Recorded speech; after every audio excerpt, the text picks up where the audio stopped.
If you can just keep believing, when nothing in you is working, when all your external forces have given way, if you can just manage to somehow keep hoping, just hope. You ain't even really got to believe. All you got to do is hope. Faith is the substance of things hoped for and the evidence of things not seen.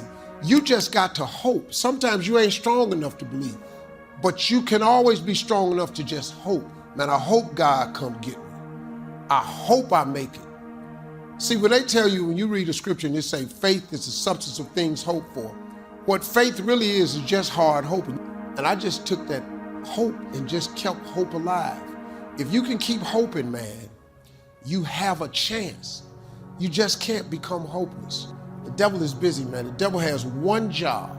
That's to rob you of your destiny. That's his only position in life. He don't care if you get money, a car, a house. As long as he can rob you of your destiny, that's the devil's whole mission in life.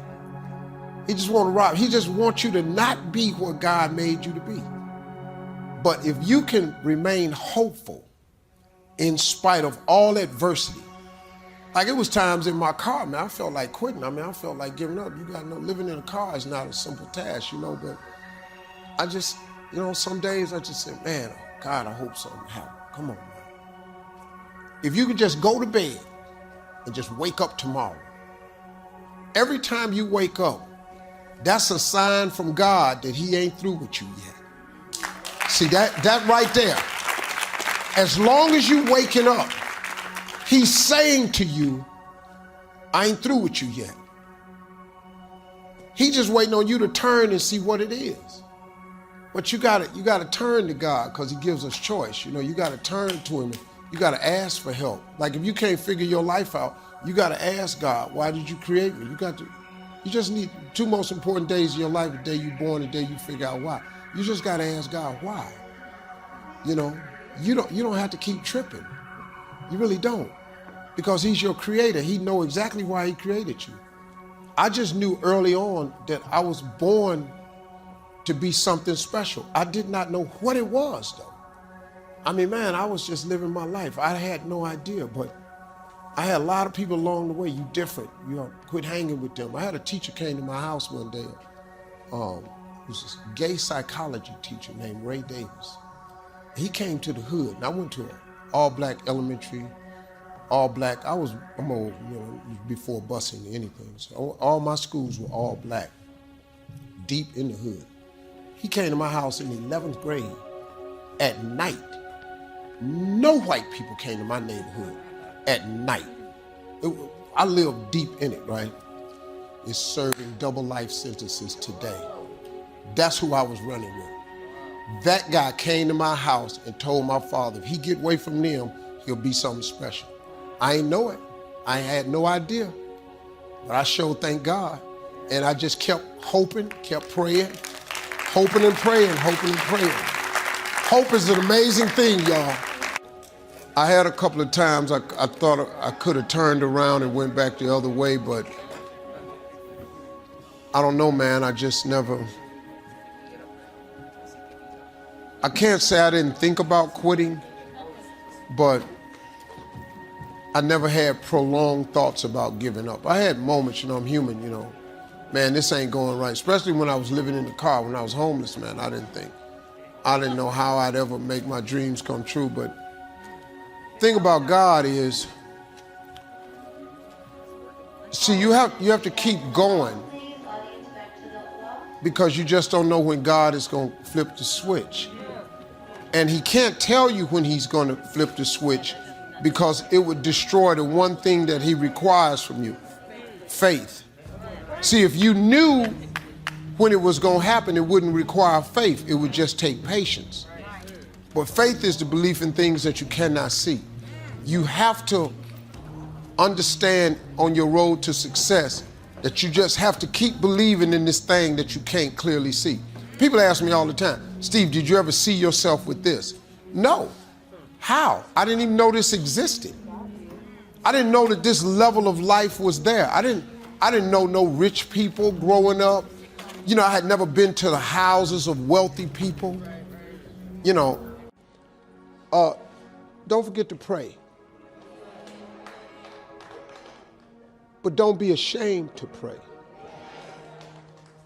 And don't be too proud to pray.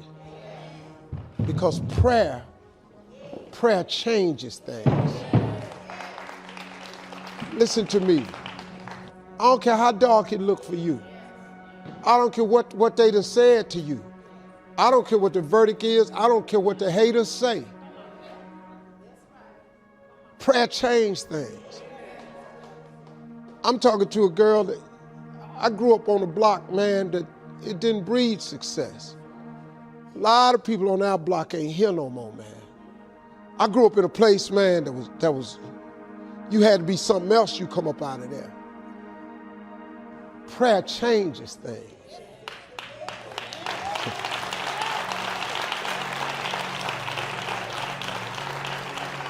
I was told I would never be nothing. Prayer changes things. I flunked out of school.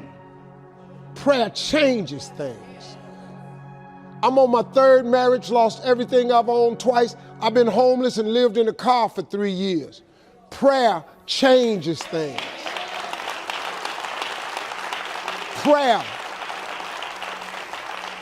The cool thing about prayer is the one thing that's available to everybody at any given time. Do you know that God ain't ever too busy for you? You know that God actually knows who you are? Do you know that God actually created you to converse with him? Do you know that God would actually love to hear from you? Do you know that I like talking to him even when I don't really need nothing? So when I do need something, I don't want to have to introduce myself to him. Listen to me, man. Quit playing with this here. You're not going to make it without God. If you've tried it so far, tell me how that's working out for you.